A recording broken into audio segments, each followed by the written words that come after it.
Okay. So what I'd ask right now is anybody who wants to speak, because the first part of the agenda is our public gallery session. So anybody who wishes to speak, I think you should raise your hand and to let us know. I am looking for a couple of people who already called in saying that they want to speak.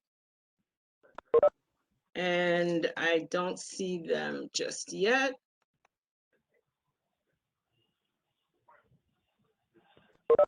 Okay.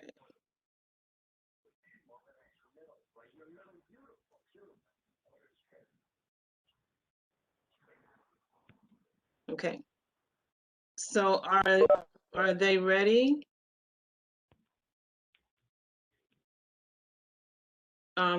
John, ready? Okay, good. All right, so good evening, and I'm calling to order this meeting of Community Board 12, our transformation to greatness. Our transformation to greatness. We're going to keep that in mind. All right. So what I want to do first in the public is, our public gallery. So anybody who wishes to speak, if you would raise your hand. Okay. I'm going to ask if you could kindly mute your speakers or your cell phones. All right. Thank you. So we have first up is excuse me for the first name. Gakare is the second name. Okay, good. All right. So the first speaker now, you have 3 minutes to present your case. And I'm going to ask my second vice chair, John Isaac, to please keep it on a time, to be the timekeeper. And he'll let you know when you're about 30 seconds left. Okay? All right, John? Okay. All right, go ahead. And can you pronounce your first name, please? Right, my first name is Wahanga, and the last name is Gakere. So you were very close. Thank you so much for trying. Okay. I haven't met a lot of us here, but I have been together with the community for a couple of years now at the Mind Builders Creative Arts Center. And it's a pleasure to meet with everybody here. Madaha, who leads us, tells me a lot about this community. So it's a pleasure. So the reason I wanted to speak to you today is to just present to you our work at Mind Builders, and thank you for your support, for being with us all these years. Mind Builders has been around for the last 42 years and has served children, teens, adults for a variety of programs that we designed to build, self-esteem, character, create an appreciation for many cultures like mine. I'm from East Africa. And each year, over 1,000 families participate with dance, music, arts, theater, and so many more that we have at our center at Olinville Avenue in the Bronx. And so now we're recruiting for the summer program, and we've had really enthusiastic people come through, and we're inviting everyone to register. I will put the link on the chat, just so you're able to see a little more of our program. Put our number on there and our website, just so you're able to communicate with us. And I especially am hoping I will be able to appeal to our young men, our young boys. We've got really enthusiastic young women joining the program, and I would love for them to be joined by our young men in our community for our program, especially the folk culture program that allows us to find out about our people in the community and learn how to document them. So basically that's what I wanted to present to you today. And of course, thank you for the overwhelming support we've been receiving. Please note also that Mind Builders is following CDC guidelines to keep our staff, students, and families safe. So I will take this chance to put on the chat all our information. And of course, if you have any questions, please reach out to us. And thanks again for the opportunity. Okay, thank you so much. Now, are you substituting for Opal? Yes, indeed. Yes. Paul is my colleague, and she's the one that usually is able to join this community. Unfortunately, she couldn't join us today, Okay. but I guarantee I have her blessings. She blessed me Okay. to come to be with you today. Okay. Thank you so much. Thank you so much. Okay. So if you put that information in the chat, okay, and everybody could access it. Everybody really, for those of us who's been around for a lot of times, we do know Mind Builders very dearly. Okay. Okay, so the next speaker is L. Smalls. L. Smalls. If you could just lower your hand, all right? Okay, thank you. L. Smalls. Yes. Good evening. Okay, How is everybody? I hope everybody's doing well. okay. I usually come to the meetings when everything was normal. This is my first time being on WebEx with you guys. I've been in the community all my life. I'm over 50 years old, so won't go into how much more 50, but I've been here, seen the community change, been part of this community for, like I said, all my life. I had a question because I heard, I actually live on 228th Street, and I heard that the buildings down the block were turning into shelters. So I don't know if you know that, and I know that in order for that to kind of go through, it has to come through the community board. So I don't know if you've heard anything about that, because that is a concern. Okay. Yeah. George? Yeah, this was something that we dealt with last month as well. We've dealt with the previous month. We have a constituent who was a previous homeowner who was spreading rumors about the block. If I'm not mistaken, this was the Ursula. Correct me if I'm wrong. This was the Mona Richardson. She attended our April meeting. I think Oh, the George, address. different person. Oh, it's different. Yeah, 228 in white. I'm working on it. So this is a different address then. Yeah. So what is this issue? They think that the building is being turned into a homeless shelter, a hotel, but I haven't found any evidence yet. What's the address on 228? I don't have it on me. One of the numbers, one of the buildings is 723 or 721. Okay. And 711 and 715, something like that. Right, because there's 3 buildings. What kind of buildings are there? They residential, 5-story? Yeah. About 6 floors. I don't believe they have elevators, but it's about 6 floors, 5 to 6 floors.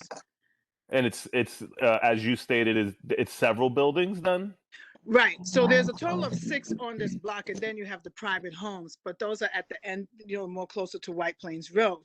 So the ones I'm hearing are the ones across the street from me, and there's 3 on the right and 3 on the left. So I'm hearing the ones on the right, where the pharmacy used to be years ago, and now it's a gym. But on that side, those 3 buildings I'm hearing are turning into homeless shelters. So I just want to know, how did that happen, or is that true? I don't know. So that Urs. I'm sorry. I think one of the issues is that they are, like, most of the people that are residing in this building now, they have like a program that is subsidizing them. So you're saying this is like a cluster site then?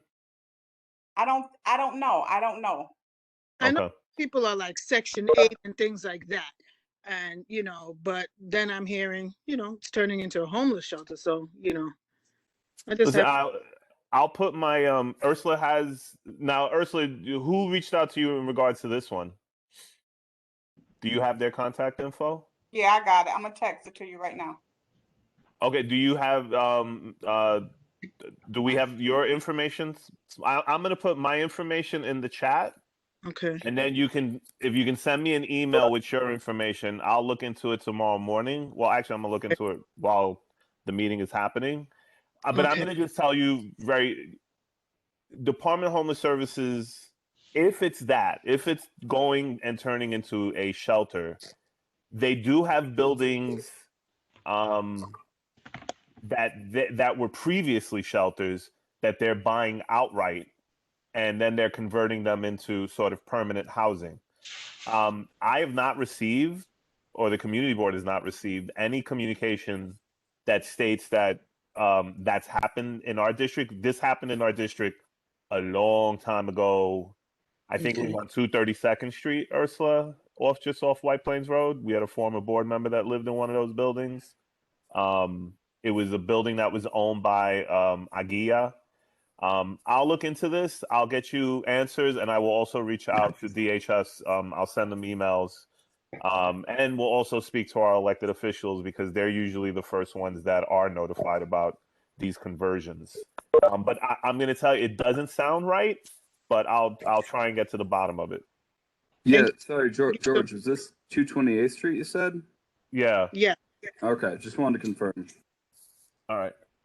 Yeah, I'll copy everybody on the email. I'll copy Ivan. I'll copy you, and I'll copy our council member's office and let everybody know. Thank you. Okay, so next we have Judy Hudson. Judy Hudson, you have 3 minutes. Okay, thank you. Good evening, everyone. I'm with the East 222nd Street Block Association. As George knows, hi, everyone. Hi, Judy. Hi. I have 2 questions. One question is, I've heard from several people, even a police officer who was dealing with a house that's in the back of us that plays music loud like every weekend. And he told me that, and I've heard this before, that before the police were able to take, after a certain amount of times, they could take the equipment, but now they're told they can't take the equipment because some homeowners have complained about their equipment being taken. So he said their hands have been crossed. Now, my question is this a law that was passed, or is this something that the precinct has decided that they don't want to do anymore? Because I can't understand any amount of homeowners who would have told the police that we don't want you taking the equipment of somebody, or I can't understand a homeowner complaining that the equipment is being taken unless they're the homeowner who is playing the loud music. I don't, as much problems as we have in this area with music being loud, who made this decision? Because I'm sure it didn't come to the community board, because I'm sure most homeowners here would not have a problem with the police taking the equipment of homes that are playing music loud. So where's this coming from? Is this something, because if it is a law, I'm willing to get a petition together and I'm sure many homeowners would sign that we want the police to have the ability, if people are playing their music loud, to take the equipment. That is something that should be able to be done. So Judy, this was the issue many years ago, as you are fully aware. But I can say as of 2 or 3 years ago, the policy was changed. Now, I don't know if it was a policy change because the city council voted on a law, but police officers are not allowed to go into people's homes. So if you have a complaint, what the policy is now is that they go knock on your door. They say that we've received a complaint, and can you please turn it down? Most people do oblige. They turn it down. As soon as the cops leave, they turn the music back up. The only way to effectively deal with these types of complaints are to have a sound meter. So one of the things that we've asked through budget consultations, which the community board does get involved in, is making a request to have all police officers trained and all patrol cars to be equipped with sound meters, so that when a police officer responds to a domestic residential sound complaint, they can write the appropriate summons. But cops are not going into homes. They're not confiscating speakers. They're not confiscating amplifiers. That is no longer the case. Yes, I understand that, but I'm saying, is this a policy or is this a law? Because if it's a policy that the precinct decided they don't want to do that, then we should have a petition, because I'm sure we would get it signed, because the best way to deal with that is to remove, because as you said, the police come, they tell them as soon as they leave, they turn it back up. Okay, this is not helping the situation. And why is it that the regular homeowners who are obeying the law and are trying have no recourse, but the people who are doing the worst in the community, it's okay for them.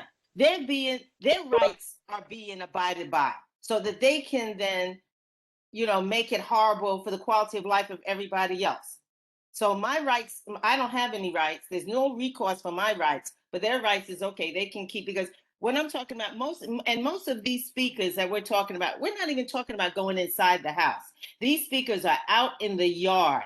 And they're big. They're speakers that are from Madison Square Garden. I don't see what is the problem with the police going and taking those speakers. Now, if we have to get a petition, let's start a petition. And I'm sure I'll get I'll get an online petition, and thousands of people will sign that to change this, because this is ridiculous. We as homeowners should have some kind of recourse for the quality of life. Okay.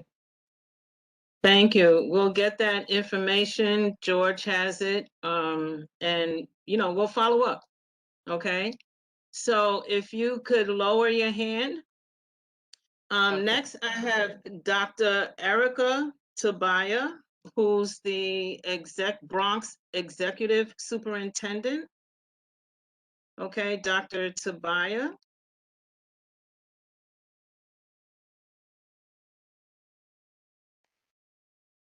Hi, everybody. Hello. Can you hear me? Yes. So I'm just here to listen and to kind of introduce myself. Johnny Goff invited me tonight and she gave me the link, so I appreciate that. It's good to be here and to listen to some of the concerns. Some of you may know me. I was the principal of PS 41 on Olinville Avenue for 12 years. I was also a teacher there for 14 years, and I was an assistant principal at 194 on Zariga Avenue, so I'm very familiar with the District 11 school community, and I know Community Board 12 is a little overlap some other school districts, but my current role is the Executive Superintendent of the Bronx. I took over for our current chancellor, so I wanted to introduce myself and make myself available. One of my goals and some of this concerns that I see from the school lens is how can the schools and the community boards work in a closer relationship, because there's some issues with the schools that I feel like in the CECs, and there's not like a good working relationship across the Bronx from what I see from the school perspective. So I'm hoping that we can form some new partnerships together to have better communication, and specifically with new construction. I know the community board has a say in that, and we're having some issues around the Bronx in where new schools are being proposed, and that there really isn't a need, and there's not good communication there. So I'm hoping to form a partnership to get kind of a coalition across the Bronx and how we can work together and communicate. So also, anyone has any questions for me, I'd be happy to answer, and I'm happy to come back at other meetings also. So it's nice to be here and meet everyone. Okay, thank you. You can actually come to our next education committee meeting. That would be good. And you could then elaborate, and we could really talk about this collaboration. Okay. So if you let me know when the meeting is, Johnny Goff, she knows how to get me and give me the info. I'll be happy to be there. Perfect, perfect, perfect. Thank you. Okay. So next, we have Pauline. Pauline. Hi, good evening, everyone. Hello, Pauline. How are you?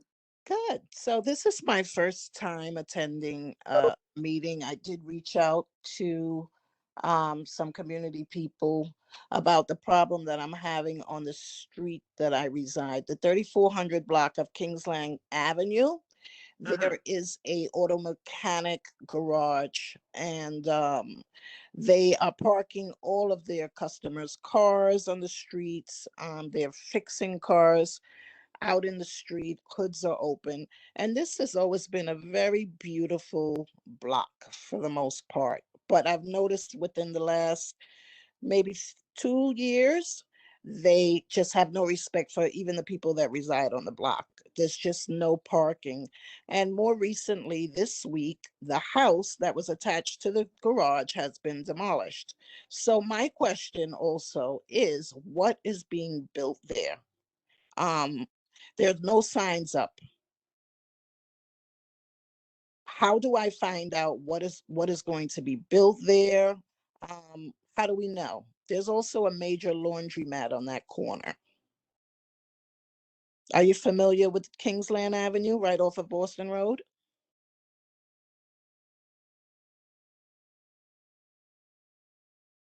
For some, Sorry. hello? Yes. Yeah. Oh, Yeah. I'm actually Google Earthing it as you speak.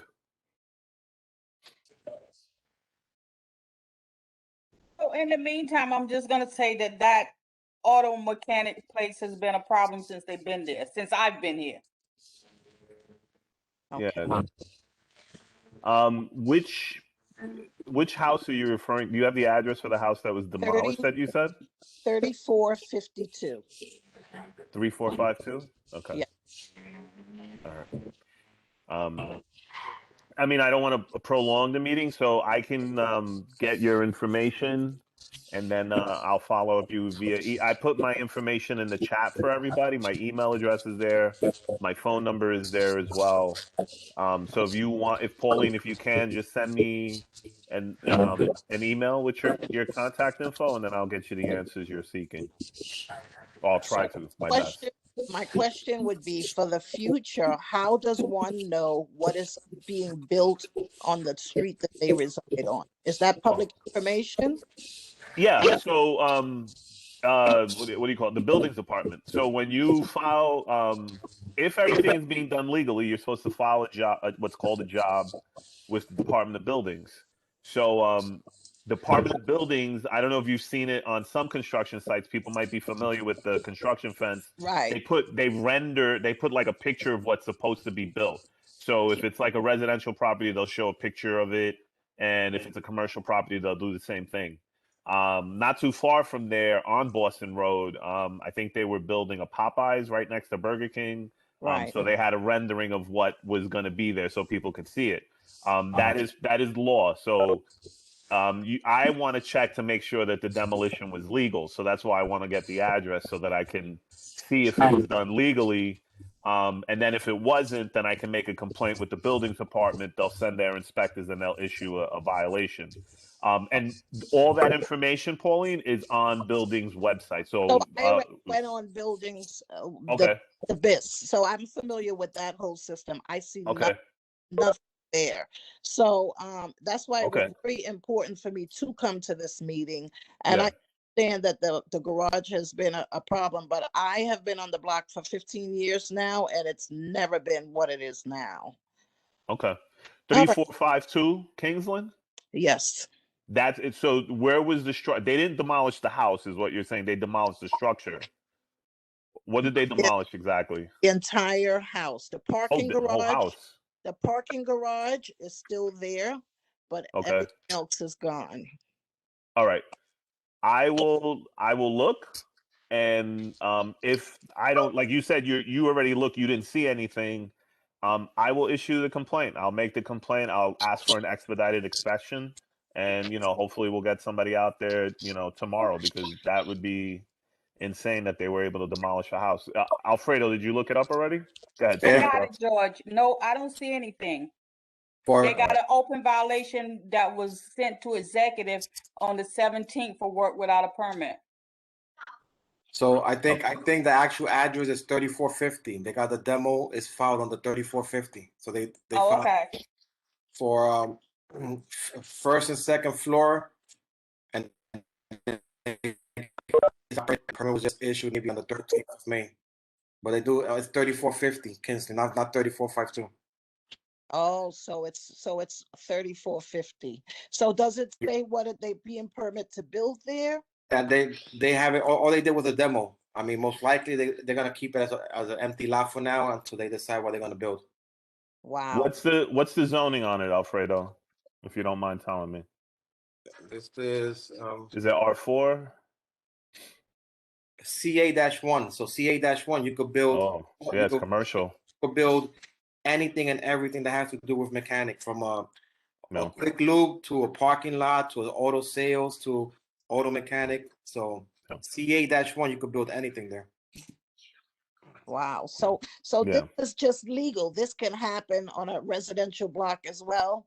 There's nothing that the community, or homeowners, that we have no say in what goes up.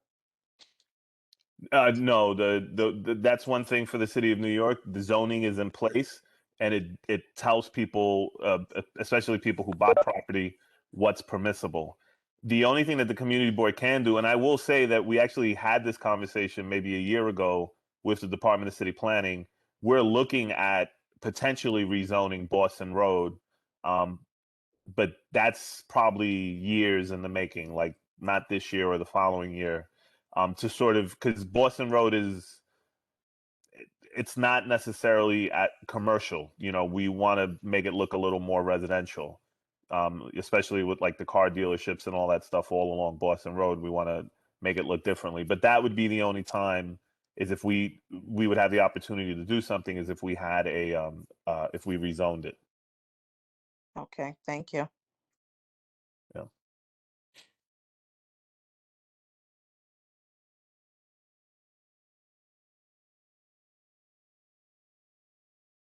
I think you're muted, Ajiria.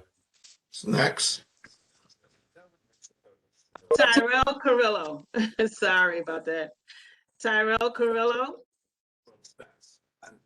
Good evening. Can you hear me? Okay. Yes. Good evening. How's everybody doing? Doing okay. All right, good. All right. My name is Tyrell Carrillo. My wife and I own T. Carrillo Funeral Service. We've been in business for 9 years. However, we had a grand opening here on Bronx Boulevard and 237th Street. I guess most of you are from the neighborhood if you remember the old catering hall, Somerset Hall. So we're located in that building. Again, we're on Bronx Boulevard between 237th and Erie. We're Black owned, we're family owned, and we're excited to be in the neighborhood now. We serve many families from the neighborhood already, and we're looking to continue to build relationships with the neighborhood and support any community efforts that anyone may have, any organization. So if there's anything that anyone needs from us to support the community, definitely invite you to feel free and reach out to us. Okay. All right. Well, thank you for that. All right. So as I see right now, there are no more public gallery speakers. Okay. So with that being said, the public gallery is now closed. Okay. And that's we're going to end that. And now we'll go to our elected officials. If there are any elected officials that are here or their representative. Let's see. Hi, yes, Ivan Meds here from State Assemblyman Jeffrey Dinowitz's office. Yes, hi, Ivan. Hi, how are you? Okay. Ivan will be signing on in just 2 minutes, so I invite anybody else to speak, but he should be on shortly. Okay. And okay, so we have him. We have Angela Connolly with Senator Biaggi's office. Hi, Angela. Hi there. Good evening, everyone. I hope everyone is doing well. I hope your families are well, staying safe and healthy. I just have a few quick announcements just to mention. The legislative session is closing in Albany in a few weeks, but there was some major legislation that was passed recently. Senator Biaggi and the Senate majority passed two pieces of legislation to combat domestic violence and human trafficking. So that is the New York State Transparency in Supply Chains Act and the Domestic Violence Records for Prosecutors Act. And then two other announcements related to, I guess, more within the district related things related to housing. So the first big news is that the city's Section 8 waiting list is open for the first time since about 2006. So if anyone needs assistance filling out that application, or if they have any questions, or if they have anyone who needs assistance with filling that out, please feel free to reach out to our office. And secondly, the New York State Emergency Rental Assistance Program is set to open on June 1st at 9 a.m. So that is for anyone who qualifies for that program. It helps, both tenants who are struggling to make rent due to COVID-related issues, loss of job, major changes in their life, things like that. And of course, it helps landlords who need that money in their pockets. So that is great news. Like I said, that is opening up on June 1st at 9 a.m. So I'll put that link in the chat, and I'll put the link in the chat to the Section 8 waiting list application as well. And as always, feel free to reach out to our office. You can reach us at 718-822-2049, and I'll leave my email and our constituent services email in the chat as well. Thank you for having me. Okay, thank you. Thank you for coming. Now we have Bronx DA Marilex Santana Tavares. Good evening, everyone. Sorry, I'm at 3 meetings at the same time.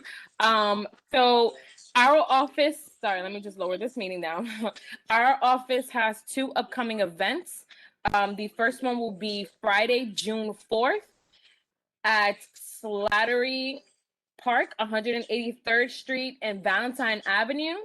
That is our gun violence awareness march. So that's where the march will begin at 183rd Street and Valentine Avenue at 4 p.m. and it will end at 194th and Valentine Avenue. And at the end of the march, we'll be having a resource fair as well.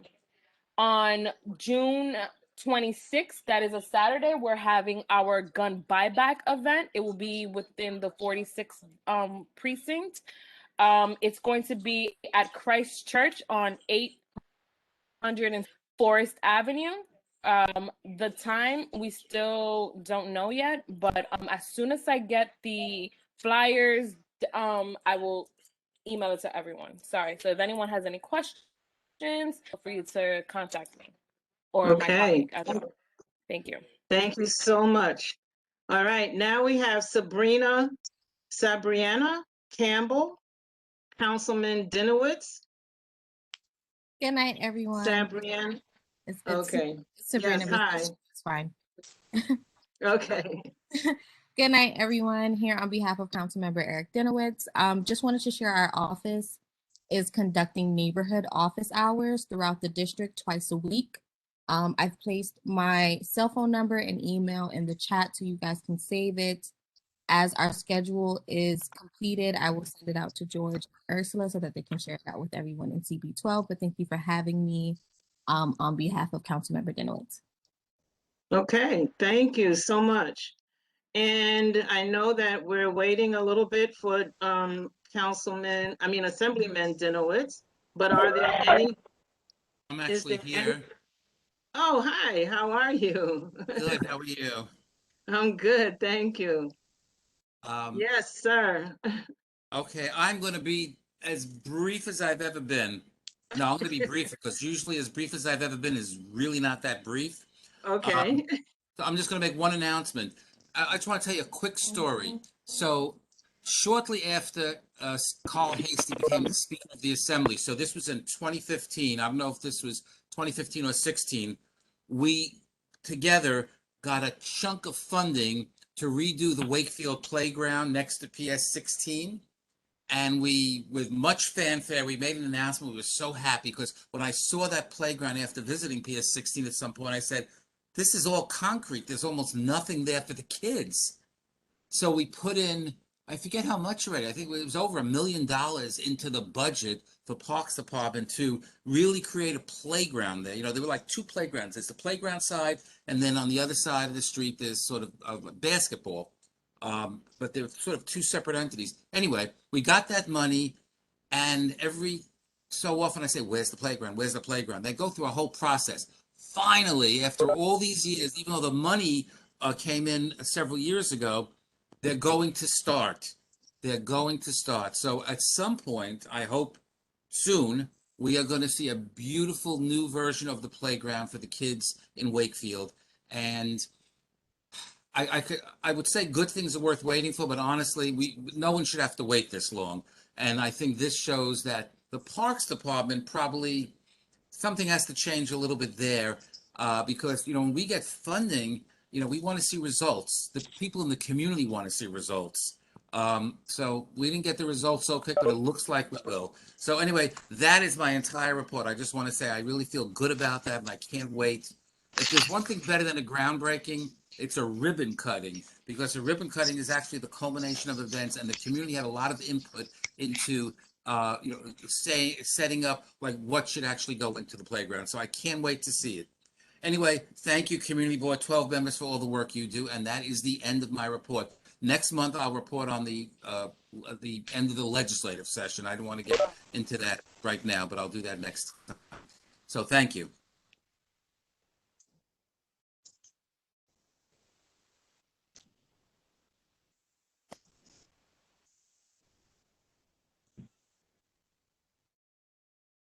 You're muted, Ajuria. I'm sorry.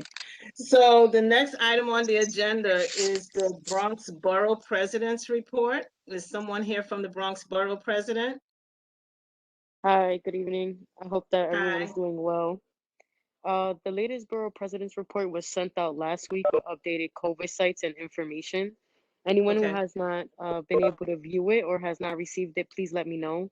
As far as reappointments, letters will be coming out shortly to board members, so keep an eye out in the mail.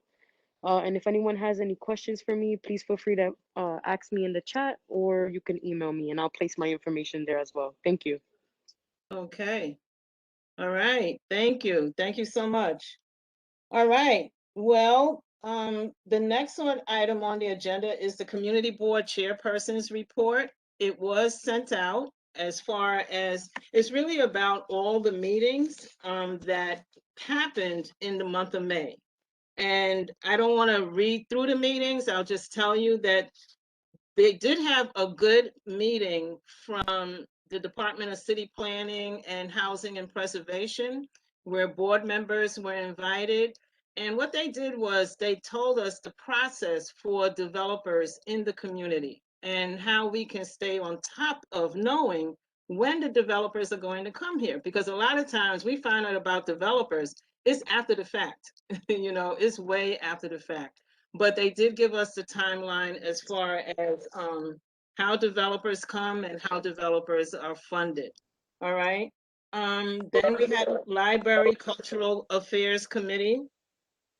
They had a great presentation as far as will and estate planning that was presented by Mr. Hugh Campbell. That was an excellent meeting.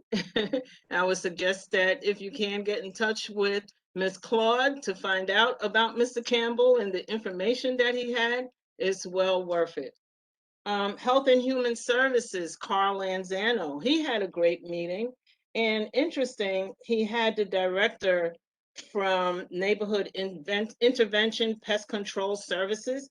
And guess what she spoke about? She spoke about the rats in the neighborhood. There is actually a rat academy that the Department of Health presents.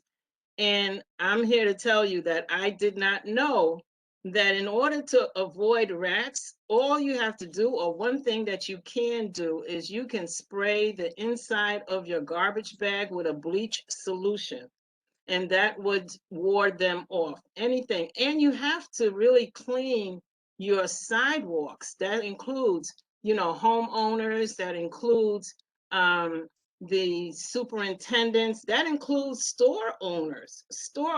Whenever you see things dropped and dripped in front of their places or establishments, and it's on the sidewalks, those things attract rats. So I'm telling you that that's a good thing to do. We could talk about it later, and I'm sure it's in the minutes.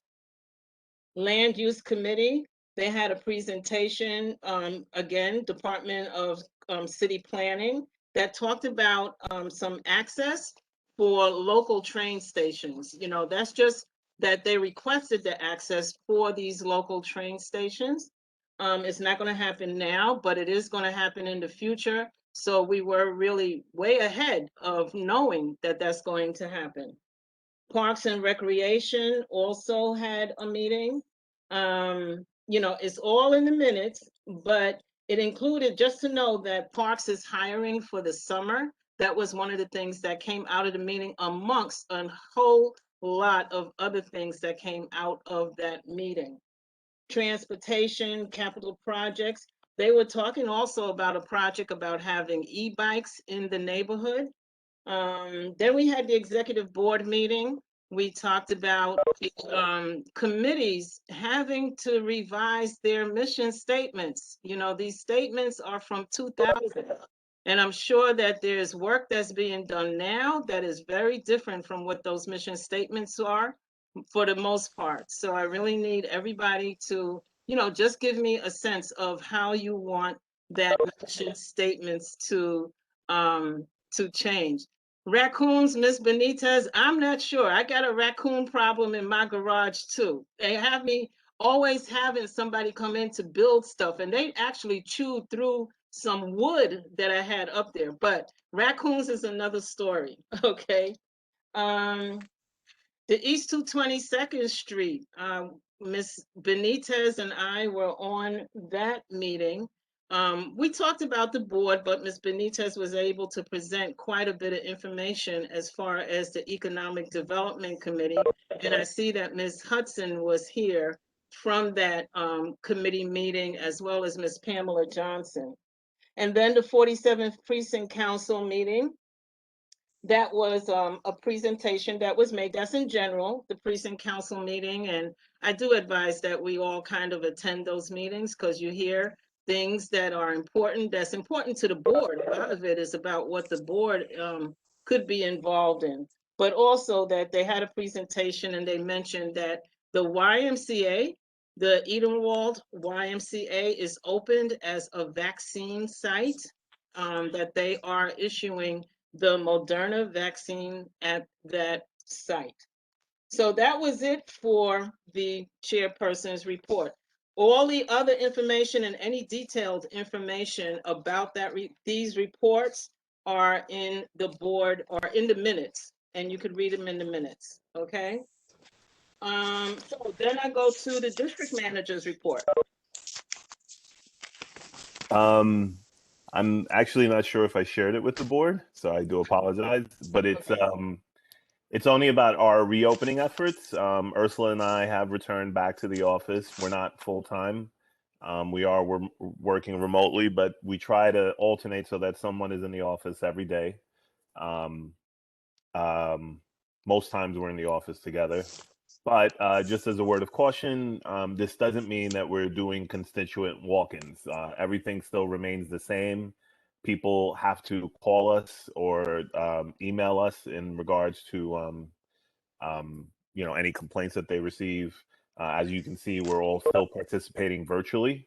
Um, and the one, I guess, request that I would have of the elected officials that are here is that the meetings law is amended in the future to allow for us to continue this process. This evening, we had upwards of 70 people participating. That's a good turnout, but imagine if we were to be able to couple this with what we're doing in person. I think it would be really great. And I think we're streaming live tonight, first time on YouTube. So we didn't want to make an announcement because we were unsure. We tried to do this last month, but we had to register first with YouTube in order to get the okay for them to do that sort of thing. But we finally got it. So we are now available on YouTube, Facebook, and Channel 67. I'm watching us on Channel 67 as I'm participating here on. So we're trying to get ourselves out there as much as possible so that the community can see us in different venues. So I'm multitasking here. I'm on the computer trying to read the chat, but I'm also on Facebook trying to make sure that I answer any questions that come up on that. And I guess I'm going to have to shift to YouTube at some point to see if somebody's writing on that as well. So that's my report for tonight. Okay. All right. So with that being said, the next thing would be the approval of the board minutes. Now, my understanding is we don't have that minutes at this point in time. Ms. Carla Barsati, I do hope for her to get better, but she's out ill. She's had a rather, she's had a situation that she's dealing with ever since her second shot. So the minutes are going to have to be looked at over the next month or within the next month. So we'll have a set of minutes for hopefully in June. Okay. Now we have the financial report. Is Tolene on this? Tolene? I don't think so. Yes, I am. Okay, there you go. Hi. Good evening. How are you? Hi, how are you? Trying to figure this out right here. Okay, cool. Financial report. I should just say it is the same. I have not received any money for the Sunshine Fund, which is $20 from each member. Please know that you can send a check or a money order or call the office and make sure someone is there and drop it off as well for your Sunshine Fund, which is $20. But as it stands, it's still the same, $1,054. But we need to get this situated. I want to get it done for June, so we'll be all set up for next month, for next year. I spoke, Egeria was speaking earlier about maybe raising it to $25, but I would just be so thrilled if I could just get the $20 that we normally give every year. It's $20 for the entire year to help with whatever situations we have going on as a family, as board members, as things arise. So please, you can mail it to the main office. You can call and make sure somebody is in the main office and drop it off. Ursula was kind enough to say she would even accept cash. And, but we need to get this done. Okay, thank you, Tolene. Thank you. All right, so anything else? Now, I see that there's a question in the chat. I just want to mention that this is from Romeo, who wants to know, why is the NCO meeting scheduled the same time as this meeting? Well, first of all, the NCO meetings are not always scheduled the same time because they happen on a quarterly basis. This is Sector C that's having a meeting tonight.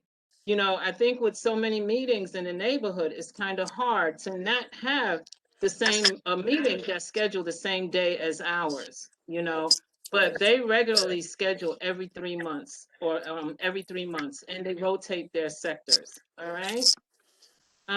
Anything else? I thought I saw Mr. Hall raise his hand. Yes, Mr. Hall? Yeah, can you hear me? Yes. Okay. Number one, I just want to tell Ms. Dixon that we'll make sure that the money gets up there. Now that we have alternate schedules between the district manager and Ursula. And we're going to do it before you go up from 20 to 25. So we'll take care of that. Also, I just wanted to speak to George Torres. Is there something going on with regards to a village being built near the Mount Vernon train station with the entry coming up in the Bronx? Have you read anything? Or I read something on an email and I was hoping to hear something from you, but do you have any knowledge of that? I don't think George can hear me.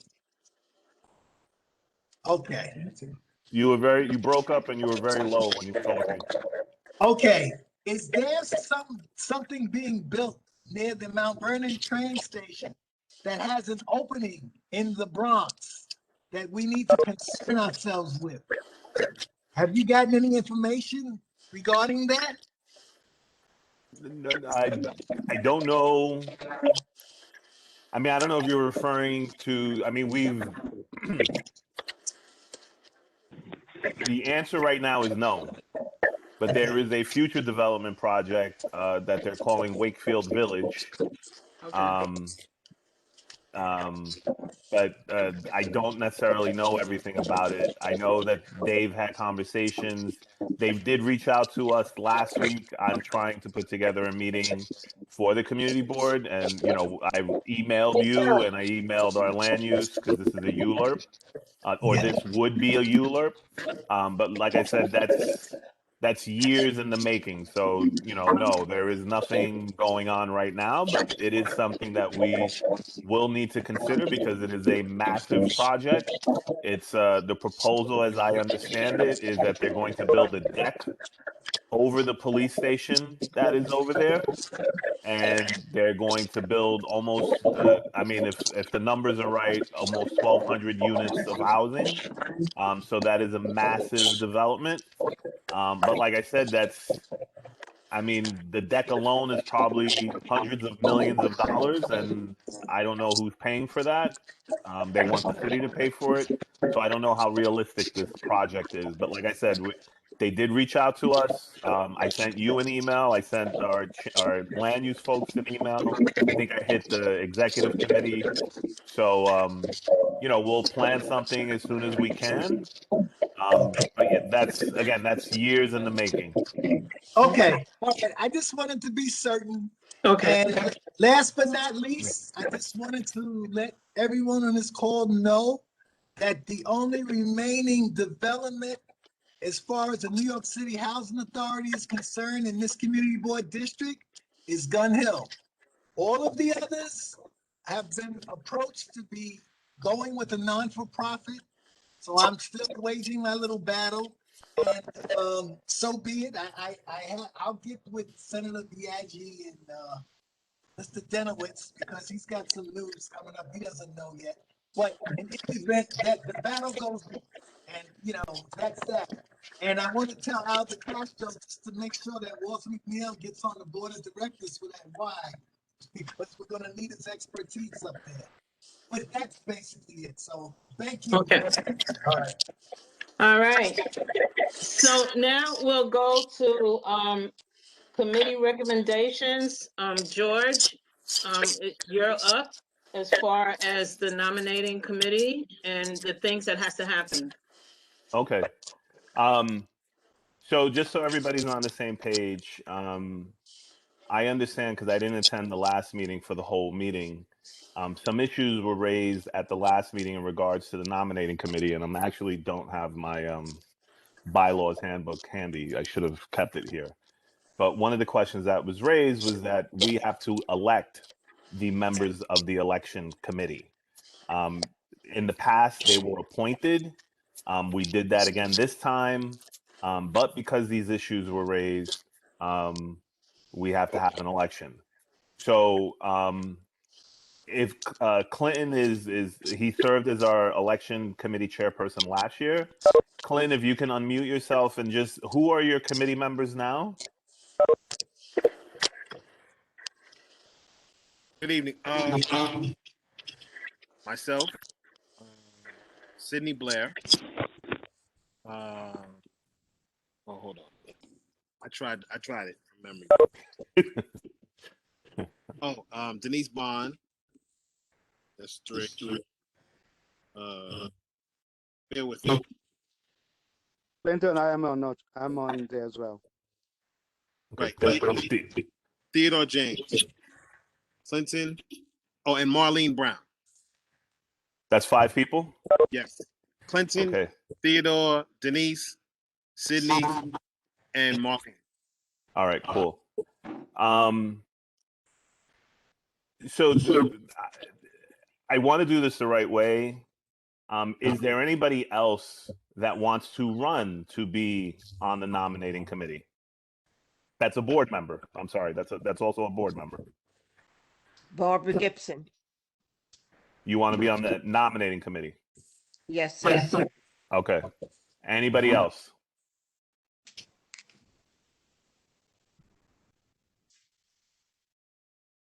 Johnny Goff. All right. So that's all right. What you got? Anybody else?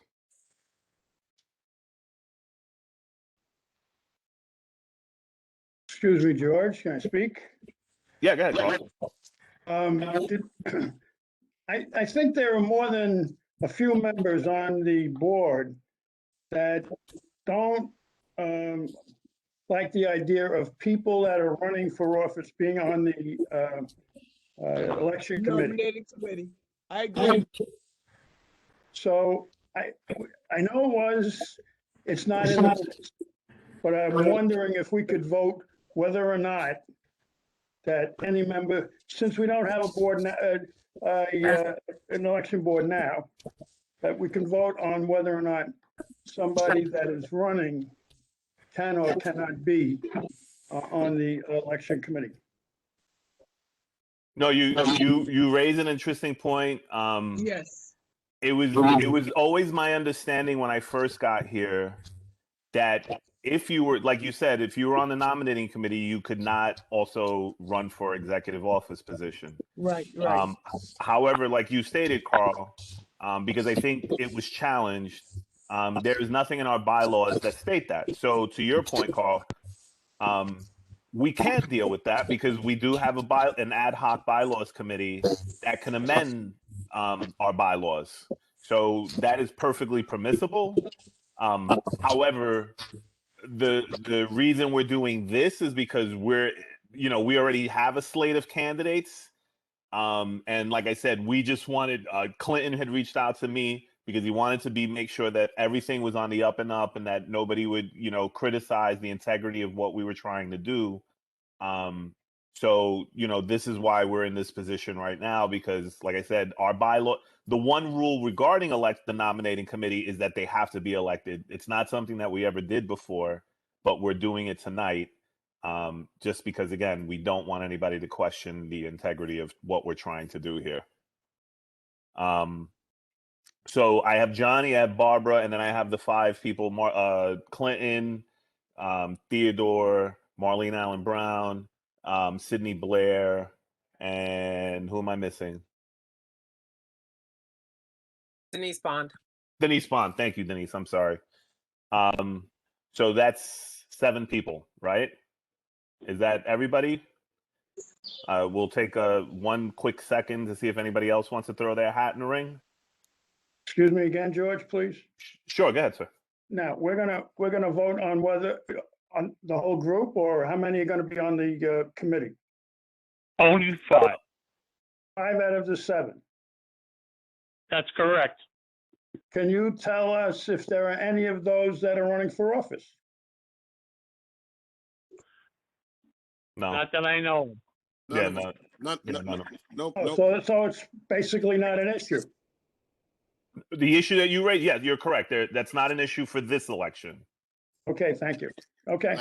Last election, there was someone on the committee that ran for a spot on the executive board, and that person was taken off the committee.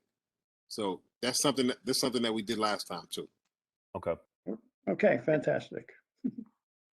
So if it's okay with the board members, because I didn't know that we were going to have actually people contest it. So I would have created a poll, or we could have created a Google Doc similar to what we would do for our election committee. I can create the Google Doc tonight. I can send it out and to the board members, give you 2 weeks to vote. And whatever comes back, we'll just announce and we'll give everybody the results on what the vote. I guess the only question then would be, see, this is what makes it difficult meeting in virtually. We can take a voice vote tonight too, if you guys really want to get this squared away, because votes only count if you're if you're doing it now, like in person. So similar to last year, you could vote, but your vote would only count if you attended the full board meeting, because that's how you officially get counted. So I think we had last year, for example, we had 35 votes but only 33 counted because 2 board members did not attend the full board meeting that we had in that September to certify the election results. So it's up to you. If you want to have sort of not a secret ballot, but if you want to have a ballot, we can do it the Google Doc way. We'll have another meeting in 2 weeks where everybody will have to record their vote. Just certify their vote by attending. And then that'll be the official nominating committee. But then the only thing that I would say is we then have to create a resolution tonight stating that we're going to extend the current executive positions until September because everything gets pushed back now as a result of our actions. George, can I say something? Sure, go ahead, Carl. That would be a must because in June, when when the committee recommends the people they chose to run for office, then we take nominations from the floor, and we'll be in the same position. So we can't make a final decision to all the votes are in, and that won't be before our September meeting. You're correct. And actually, thank you, Carl, for raising that because we did receive a request. Because of the format, because we're meeting virtually, some board members felt that they wanted to speak to the board and articulate the reasons why they were running before we opened up the ballot for election. So when one of the ideas that we came up with, and maybe we can use actually the same time frame, is that 2 weeks prior to the full board meeting in June, we would have a nominating committee meeting where all the candidates would be given the opportunity to speak, why they're running for a particular position, and then we would open up the balloting that evening. And then 2 weeks from there, when we had the full board meeting, then we would certify the vote. So we can kind of do that now, but if we wait till the second week of the second Thursday of June, we can certify the nominating committee because now we have 7 people who want to run. So we can certify who the nominating committee is going to be, and then we can do the resolution at our June meeting extending the current executive leadership until September when we would actually take the vote. That's George, legal. I have a question. Yeah. Yeah, if there are going to be 7, if there's 7 people on the nominating committee and we're going to be electing 5, it means we are going to have to vote, and maybe we all have to vote for 5 persons, and then the 5 with the most. That's why we're votes. doing it this way. Yeah, no, Ted, you're right. That we have to vote for 5 people because the nominating committee, according to our bylaws, can only be 3 to 5 people. Okay. So is that okay with everybody? George, there's a question in the chat. Oh, okay. As long as we see the voting. Yes, all our voting results, even on the executive, is open to everyone. Let me see. 2 last time. Too many people unmuted at once. All right, no. 2 people last time. No weighted voting. Yeah, no voice vote. Okay, so no voice vote. As long as we can see the voting results, that will be available to everybody. Good idea for candidates to speak. Did you resolve the issue of running for 2 positions? Oh, yeah. So thank you, Dina, for that. Again, there's no preclusion in our bylaws. So, yeah, anybody can run for multiple positions. So theoretically, I can't do it because I'm not a board member, but if George Torres wanted to run for chair, first vice chair, second vice chair, treasurer, secretary, and now we've created the record. So we now have 6 executive positions because we now have the recording and the corresponding secretary. So you could theoretically run for all 6 positions.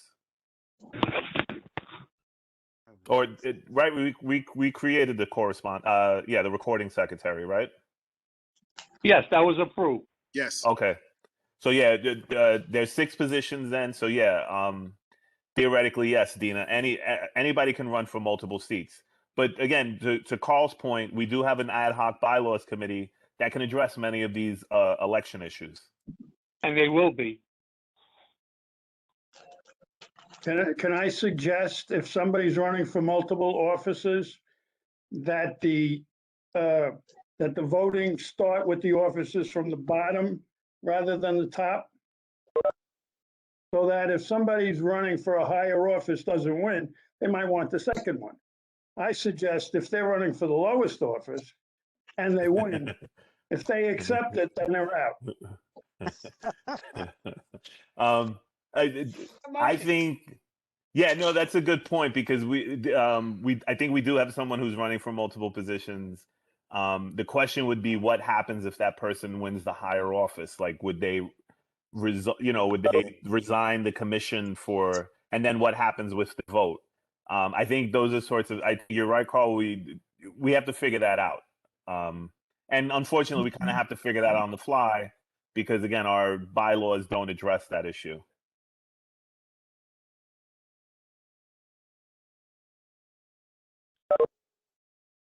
All right.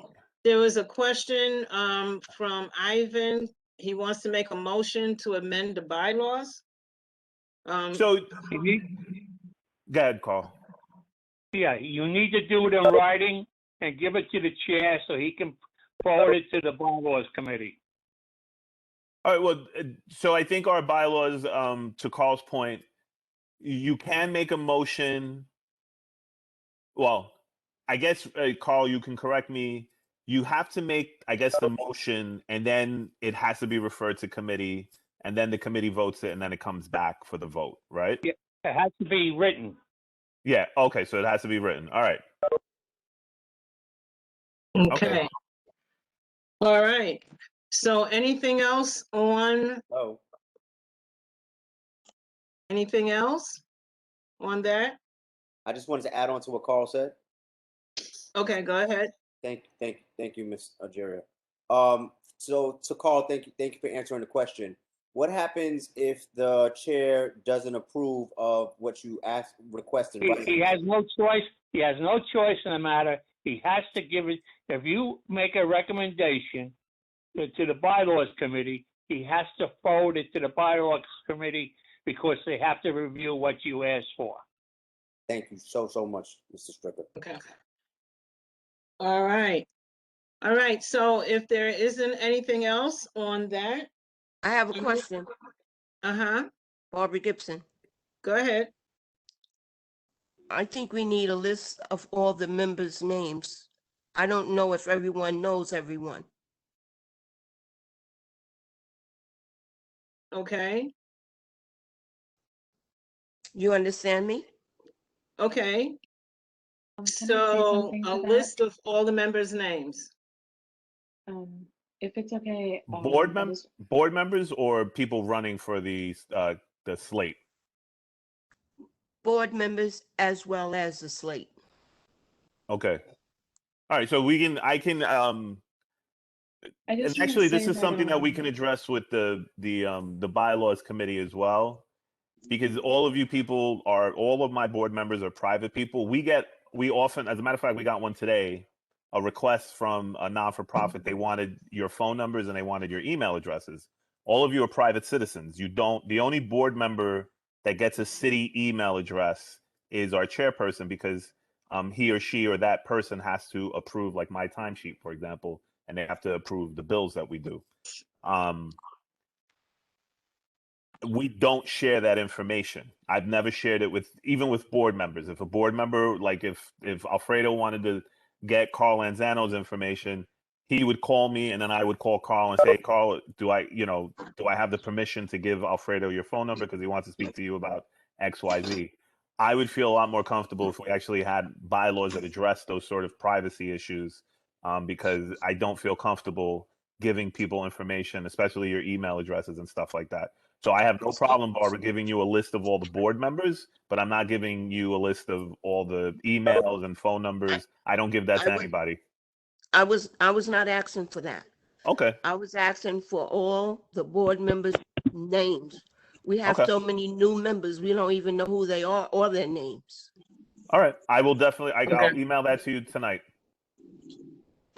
It's for everyone. It's for everyone, not for me. If I might make a comment, I believe when there are new board members, aren't they all introduced to the board? I know I was introduced to the board. And so if at the beginning of the year, I think Dr. Burke announced all of the new board members. He let them introduce themselves and they all stated a little something about themselves. I'm not sure if you were at that meeting or not, but I know that's always usually done. It was done for me when I joined the board. That is correct, Kevin. That did happen. Yes, it did happen. Yes. Okay. All right. So on this list, I have transportation and capital. You want to present what you have as far as the two names are concerned?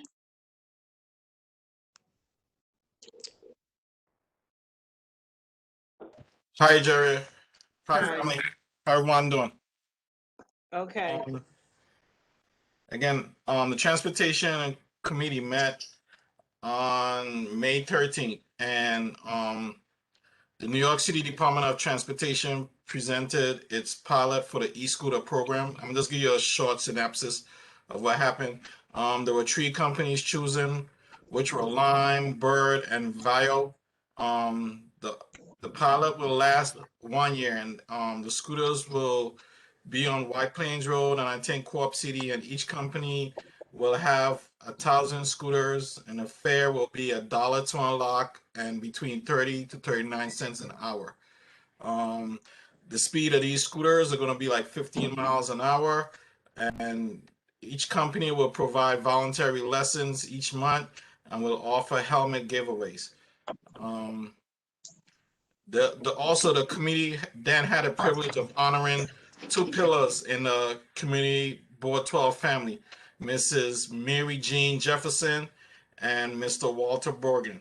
Mrs. Jean Jefferson served as president of the Tenant Association of Boston Secor Houses for 25 years, and she was the assistant director of the Boston Secor Summer Program for 18 years. A community board member for 12 years, and her name is going to be added to Reed Mills Lane.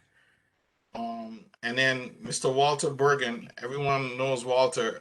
He was a former Marine correction officer and community activist, and he moved to the Bronx in 1969 and served on the Bruner Block Association and the Community Board 12 for many years.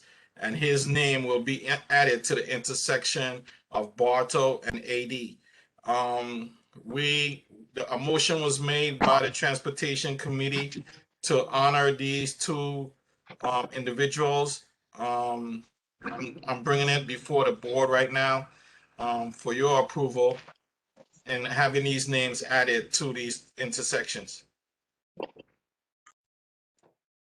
I make a motion, we accept your report as given. This is I my, second. yeah, I second, I third.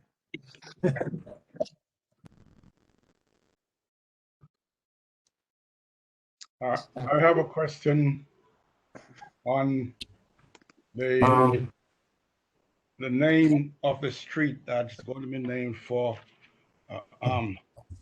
part of Reed Mill Lane. Yes. It is in, from what I know, Reed Mill Lane is in 2 sections running off one of the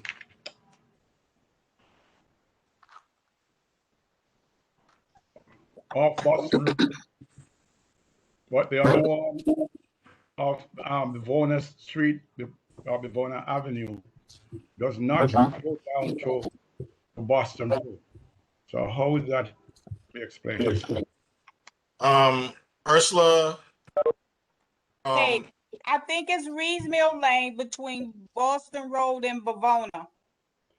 Yes, but what I'm saying is that there is no Reed's Mill Lane at Boston Road and running up to Bavona. Correct. One from Bavona, but then this one that goes down to Boston Road is, I think it's called Steenwick. So, It's called Steenwick Avenue. Steelwick Avenue. Okay.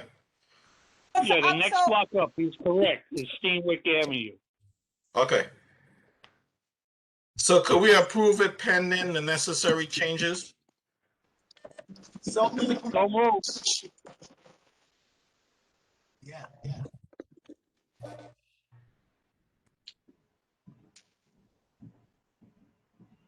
So if So- that's, go ahead, if that's approved, are we going to take a vote on it? Yes, we have to take a vote. Go ahead, Cole. Yeah, a vote must be taken. What we have to do is vote on the amended location. It would be on Reeds Mill Lane between Steenwick and Bologna Street. And then we can, when we make the motion, we'll make it on the amended location. And then we'll take a vote on it to approve what the Transportation Committee recommended, so we can move on with sending a letter to DOT and the City Council so we can get the ball rolling.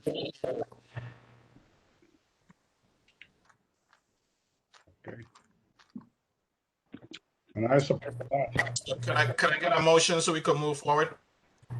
I'll make the motion for you, Barbara Jimmy. Gibson. Barbara Gibson.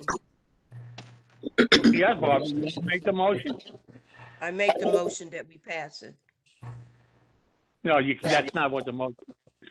Oh, The correct me. motion, I was going to make the motion. We make a motion that we change the location of the Transportation Committee's report from between Bavona and Boston Road to between Bavona and Steenwick Avenue. So it'll be Reeds Mill Lane from Steenwick to Bavona. And that will be renamed for Miss Jefferson. Okay, I second that motion. I second the motion. I second the motion. So He now was we have to correct. take a vote. I second the motion. He was correcting me. Thank you. Welcome. And So Jean now we can Jeffries, I take a was with vote. her when she was president, and I was too. I support it, yes. Are we taking a vote now? We Yes. have to take a vote, yes. Are we ready to take the vote? Call the question. Okay, call the question. I'm getting ready to do a roll call on the first motion. Hussein Abdul, excused. Judith Benitez, aye. Ajaria Bennett, Aye. Sydney Blair, Aye. Denise Bond. I can't hear you. Denise, are you with me? Aye. Thank you. Ivan Boras, Aye. Paula Basadi is excused. Marlene Allen Brown, Aye. Jerome Brown, I also. Victor Brown, Aye. Deacon Brown, Deacon Brown, Norbert Bryan. Interrupt, but there are too many people unmuted, so it's hard Would for us some to of hear you- everyone. no, would some of you please mute because you have too much background static and I can't hear who's talking. Norbert Bryan. Hi. Thank you. Dr. Michael Burke is excused. Sadie Campbell. Sadie Campbell. She's Sadie- muted. She's trying to say aye. Okay. I got it. There she goes. Okay. Gail Clark. Oh no. I'm sorry, wrong one. Joan Claude. Joan. Beatrice Coronel. Beatrice Coronel. Is she here? Okay. She's here. We have a Claude problem? is here too. She's saying aye, I think. I saw that. Okay. Okay. But Beatrice is probably trying to unmute. Okay. I'm sorry, you didn't hear me. I was saying aye. Thank you, Beatrice. Tolene Dickinson. Aye. Kevin Eichelberger. Aye. Alfredo Figueroa. Aye. Barbara Gibson. Aye. Johnny Goff. Aye. Robert Hall. Aye. Lisa Hayes. Aye. John Isaac. Aye. James. Aye. Keisha Laga Martin. Keisha Lago Martin. Not present. Alpha Last. Not present. Paul Lozano. Aye. Lucille Martin. Lucille Martin. George, do you see her? She's participating. She's not on camera, but she's here. Well, she's not answering, so. Okay. I sent a request to unmute herself. Okay. Shanika Moore. Aye. Clinton Mike. Aye. Carmen Ortiz. Carmen. I don't see Carmen, but I know I saw her before. She's trying to unmute herself. Okay, I'm gonna assume she's gonna say aye. Forgive me if I go ahead. I got Give you. us a thumbs up if you say aye, Carmen. Yeah. Give us a thumbs up. All right, cool. I got it. Okay. Anthony Reed. Dr. Dina Robbins. Aye. Harry Singh. Aye. Carl Stricker. Aye. Thank you. The ayes have it. Yeah, and then I can say aye. Okay. So Claude, we need another motion, right? That was just to accept the minutes of the meeting, or? Yes. Yeah. Okay. Yeah, so see how you do that? I make a motion that we forward the request to the necessary personnel in city government on the approved recommendation of the New York of the Transportation Committee, and I would ask the secretary to just take ask if everybody wants to vote the same way, and then we don't have to take the roll call. And every call, that would be for Yes. both names. Would that be for both names? Yes, both names. Okay, The only good. one we corrected was the Jeffersons, Okay, good enough. who was a dynamic woman, by the way. Okay. I agree. Okay, are there any changes from the motion that was carried before on the voting? If so, please tell me your name.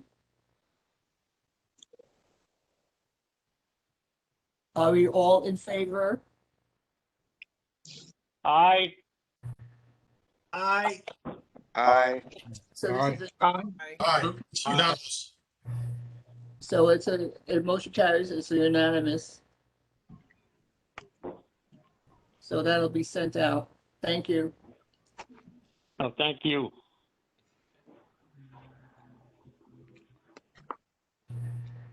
Am I on mute now?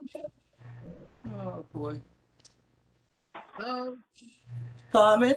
Hi, yeah. Carmen. Can you hear me now? Yes, I did. Yes, we can. Oh, okay. I got you. I got it. Thank you.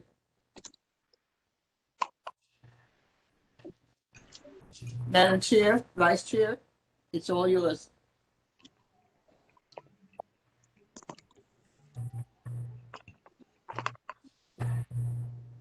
Egeria, where are you? Are you muted? I did it again. I am mute. I throw it back to you. I'm sorry. I'm so sorry. No problem. All right. So Economic and Business Services Committee, they have Smash Burger and Just One Tavern. Are you? Yes. I'm sorry to interrupt your conversation. I have, you're right about the first two. Lucia, La Estrella. It was on the stove. I thought it was. And Just One Tavern, so it's 4 altogether. Oh, wow. Okay. And I'm going to make it very simple for everyone. You just have to read my minutes in reference to them. One is is a new application, Jashia LLC. It hasn't opened yet, but it's supposed to be one of those natural food and fish, no meat. That's going to be opening pretty soon. I think it was located at 3003 East Chester Road. And that's a new application. And the other two, La Estrella is on Burke Avenue, and I think everyone knows about them. They've been around for many years. And they're going up for a renewal. And Smash Burger, everyone knows Smash Burger. And Just One Tavern, which is over in Katona Avenue.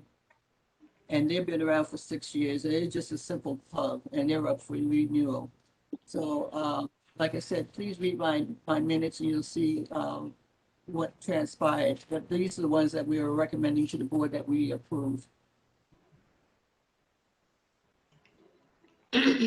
Okay, so are you voting tonight, or is there a vote that's necessary for tonight? Yes, yes. Okay. So you got to approve my minutes. Yeah, I make a motion that we approve the committee's report.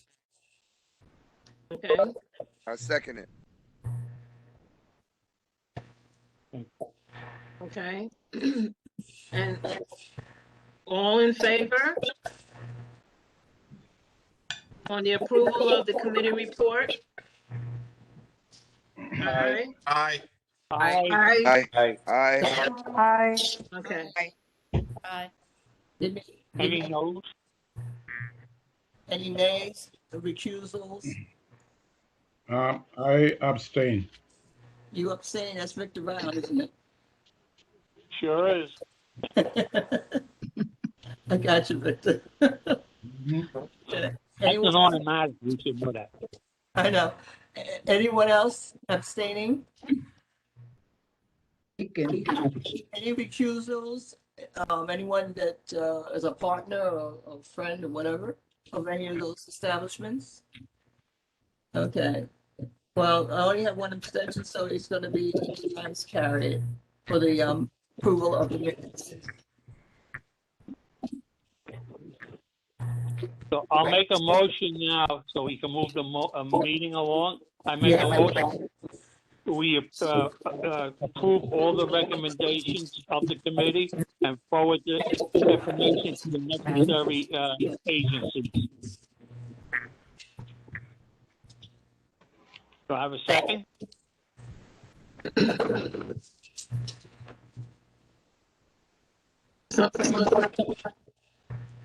Someone second it? Second, Isaac. Thank you. Thank you, John. Are there any abstentions?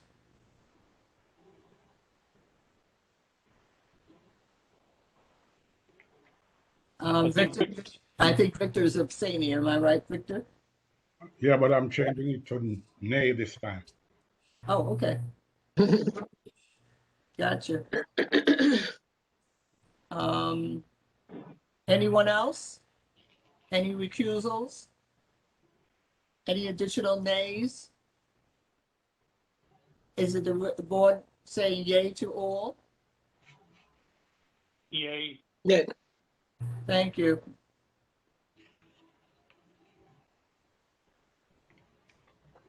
Okay, you're done. Okay. Yeah, thank you. Okay, good. All right. So right now we have old business, and that's just a little bit from the bylaws committee. Paul, you want to speak to that? And that was about the discipline committee and, you know, the mission statements. Yes, what we're gonna look into, number one, the discipline committee will be formed by the next board meeting. Okay. Because we're gonna have a meeting of the bylaws committee on the disciplinary, committee recommended and asked for by our borough president. As well, I should say mandated by him, but that's, you know, so we should have that in place. Your mission statements, we're looking to see if we want to incorporate it into the committee itself in the bylaws, or you can keep it separate, and it does, your mission statement doesn't have to appear in the bylaws. But my feeling is, if somebody's looking at the committee and they think they want to join one of them, it might be good to have the mission statement right in the bylaws. So we're going to investigate that at our next bylaws meeting, which George, I hope will be soon. Okay. All Okay, right. so otherwise we don't have anything else on the agenda. I'll be waiting for Mr. Boris' request to change the bylaws, and we will, when we have it in time, we will vote, look at it this month in June. If not, we'll look at it over the summer and come back in September. Okay. All right, good. All right. Anybody else? All right. So now we go to new business. And this was alternatives to the upcoming mandatory inclusion housing proposal. The recommendation was to look at 3 community board properties available to be developed. And on that, I will turn to Mr. Singh. Mr. Singh. Hi, yes, I'm here. Thank you very much, and good evening, everyone. Earlier this evening, I sent out a spreadsheet indicating the list of locations and what a few members came up with in terms of suggestions. And as I'm speaking, I'm trying to pull up the spreadsheet so I can read for you.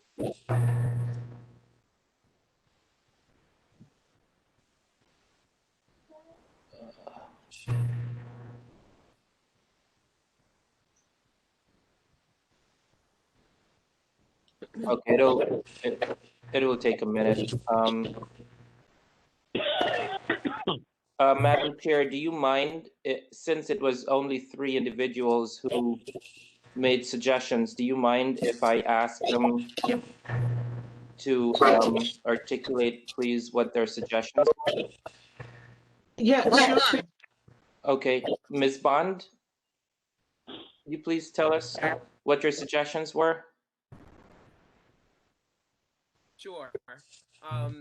For the, hold on one second, Harry. Let me just pull up. Sorry, if you could go on to the next person, I just have to pull that up. No problem.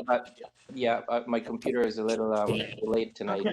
I can read it. I have it on my screen. Oh, if you want. Okay.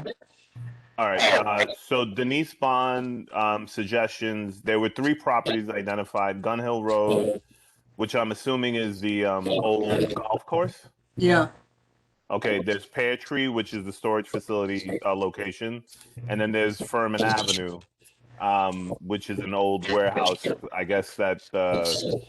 Well, no, Furman. We're talking about the ULURP site, right? I would hope so. Yes. All right. We are referring to the ULURP site. Okay, so Denise Bond's suggestions for the Gun Hill Road site was a park or playground or baseball field. For the pear tree facility was an educational facility in mechanics or tech or plumbing or electrical or HVAC training. And for the Furman Avenue site was hydroponic farming. Judith was the second person on the list for the Gun Hill Road site. She wrote down open greenway where pedestrian and bike facilities are available. Hold on. Even a dog park for flat green grass, sit, picnic, exercise, also establishing a community garden. The second site, the pear tree site, was a storage facility. Oh, hold on. It's expanded. Yeah, it was a storage with minimum parking, having a hydroponic garden. Not trusting what water they would use to hydrate the garden. Catering hall, out of question. That's the pear tree facility. The Furman Avenue site was good for training school or an extension of a college. Hold on.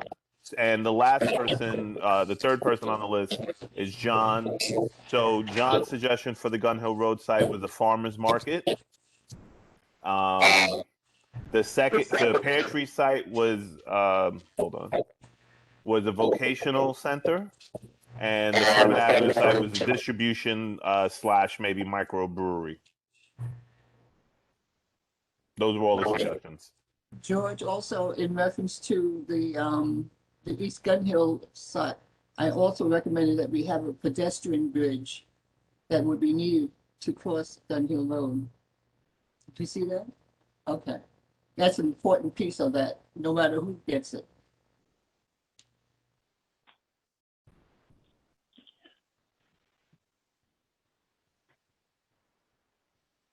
You're on mute, Egeria. All right, I'm sorry. Dr. Burke had asked for those three so that he could pass it on to the councilman, just to get some ideas about what could be done with the properties, you know, so that maybe if we have the ideas first before developers get their hands on it. So that's still a speculation and a discussion. Okay? Uh-huh. This is Clark.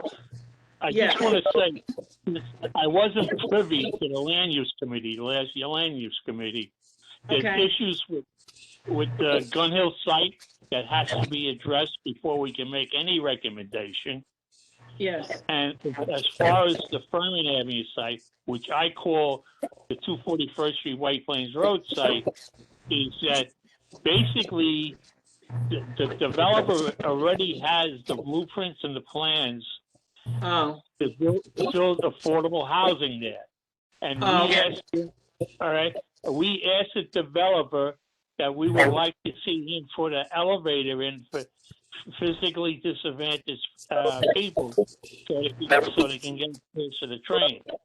Now, he said he was going to come back, and then boom, the pandemic hit. So I think we should give him the courtesy of coming back and see what he has to offer us. Okay. Because he owns the property, and he was looking for a minor zoning change so he could build, I think it was 9 stories. So, and the other one, technically, even though EDC is the golf course, even though EDC technically owns it now, it still belongs to MTA because it was originally they were originally going to build storage facilities there and shops, and instead they built it on Surrigger Avenue. Now they're probably going to look to put the repair shop in for the new electric buses they're getting, which won't be a gigantic shop because they're not going to have that many to the year 2040.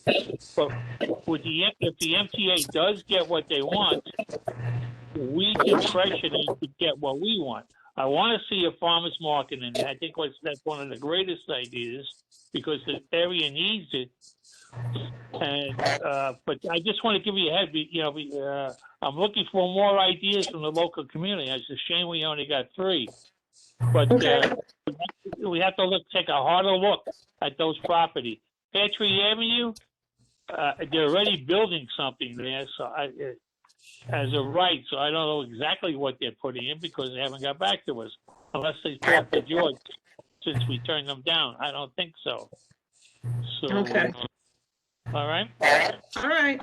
Hey, Carl. Yes, this is just to speculate, you know, pieces of property that there are in the neighborhood, you know, so that's one. Will the MTA land be vacant until 2040 is a question from Adriana. The question is that they won't be using the facility until they build it. And right now, they only have 55 electric buses. And I'm going to tell you something. The electric buses have to come with better improvements because the battery on the bus, when it's on a route, only lasts 4 hours, and then it takes 7 hours to charge it. So, I mean, it's as far as I'm concerned, as of now, the batteries they have for the electric buses are a waste of money. The electric bus costs $1.5 million. I mean, I think they could use that for accessibility and other things in the meantime until we get a battery that can last for a long time. Okay. And don't come Question, from time. Question, please. Yeah. Yes.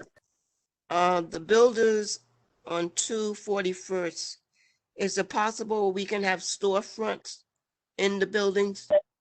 They Their are. facility- On White Plains Road, the original plan showed the whole length with storefronts downstairs. And we were going to have input for what type of stores we like to go in there. We were looking for a higher end store than the local bodega and, so forth. We were looking for a better type of store, but, fast food places, not so much. We were looking for like a nice restaurant or something. That's what, and they were going to come back with what they looked up, but they have never, like I said, the pandemic just shut that whole process down. So I don't know exactly where we were. I thought they were coming back last month for a meeting, but they didn't. So we have to wait and see what they want to do. But they own the property outright, and they can build X amount of floors. I think they can build 7 floors now, but they want a variance so they can put 9 floors in because they want to put a gym in the building and open community room and stuff like that. Something educational. Okay. Yeah, well, I tell you, I like to see a vocational schools go somewhere because I tell you, not everybody's fit to go to college. Yeah. All right. The one big Okay. problem I see, in education today, everybody's pushed to go to college. But if you want to be a mechanic, that's an honest job. Okay. You make All a lot of right. money. All right. So John has a question. John Yeah. has his hand raised. My comment on that whole Gun Hill site is that site actually, based on the vegetation, there's a high water table over there, and that whole area should just stay impervious. That means it should stay as green as possible because it helps with the flood runoffs and all that stuff. And we don't need any more malls around there. We don't need the mall where the Planet Fitness and all that stuff has a whole bunch of empty storefronts in it. We don't need any more. That's just my comment. Okay. I didn't Mr. recommend Hall? it. I'm sorry.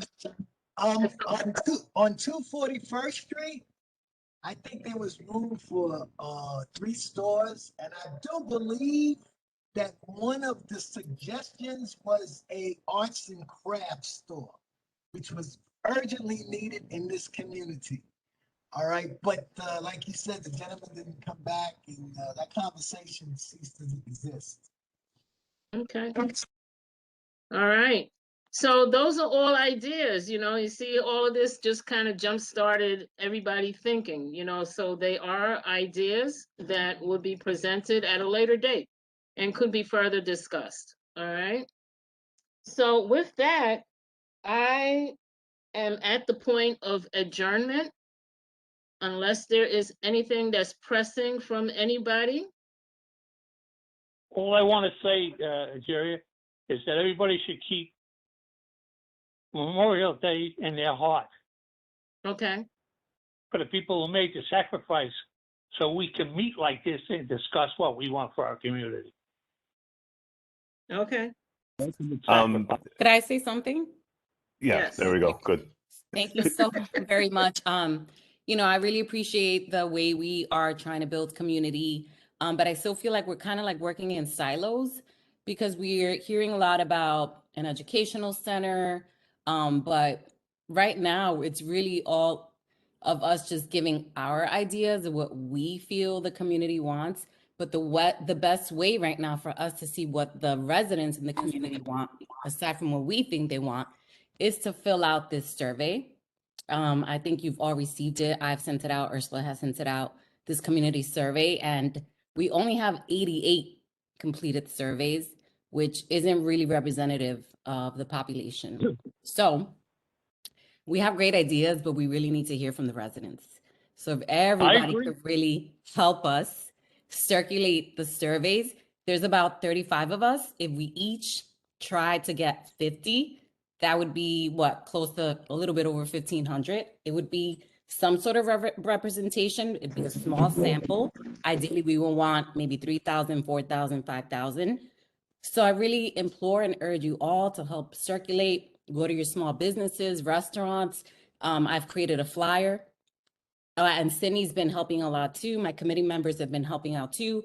But if you can help circulate small businesses, even laundromats, maybe they can post it for us. It has a barcode. All people have to do is take a picture of the barcode. It takes them right to the link.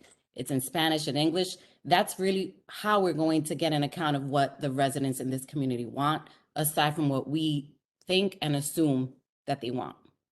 Yep. So please help. Okay. I see that the 222nd Street Block Association said send it to their email. She put her email in the chat, so you can send it. Thank you so much. And I'll put my email address there as well. Thank you. Julia, did you see what I put in the chat? Yes, I saw the thing that is going on. Let me see.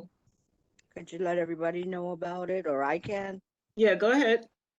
Okay, good evening, everyone. This is Dina Robbins. I am, as you know, the president of the Association for the Study of African American Life and History in the Bronx branch. And on July the 12th, we will be having the first official government-sanctioned Abolition Day. And Abolition Day, it will be the actual 194th abolition of slavery in New York State. And many people are not aware that there was ever slavery in New York State. However, New York had the second largest number of slaves in the country, by the way, and many of them were domestics that worked in the homes.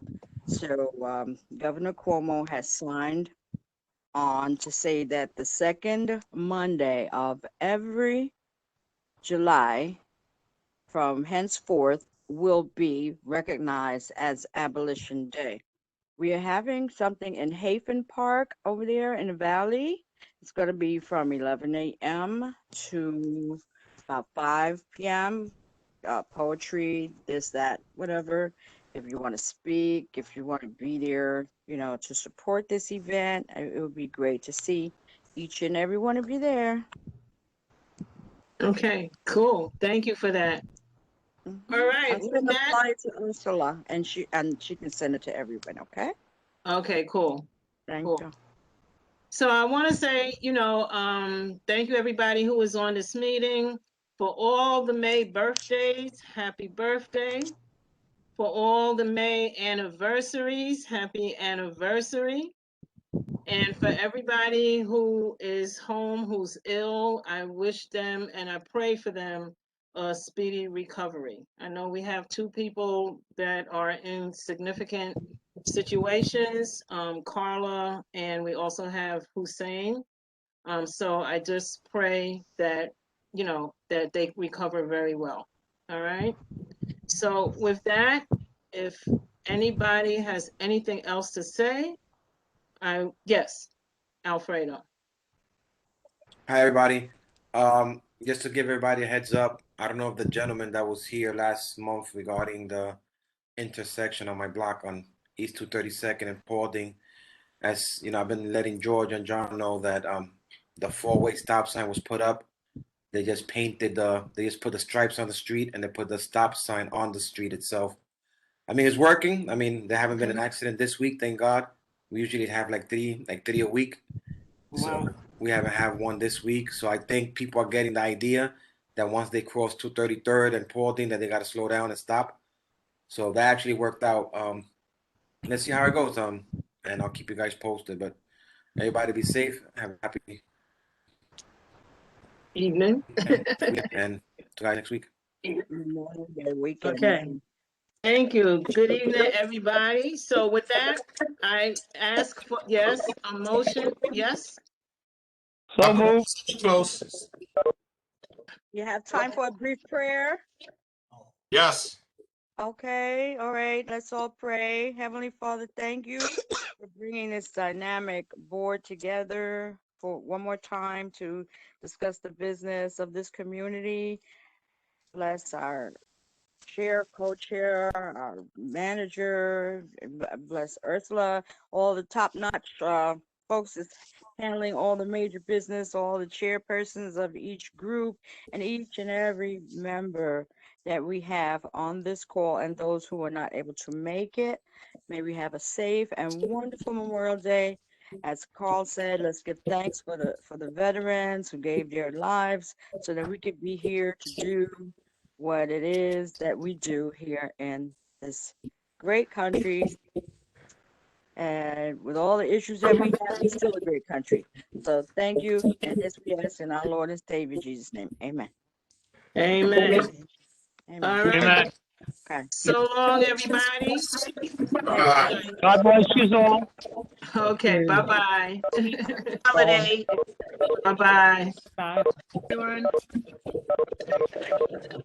We're being out again. Wear your mask.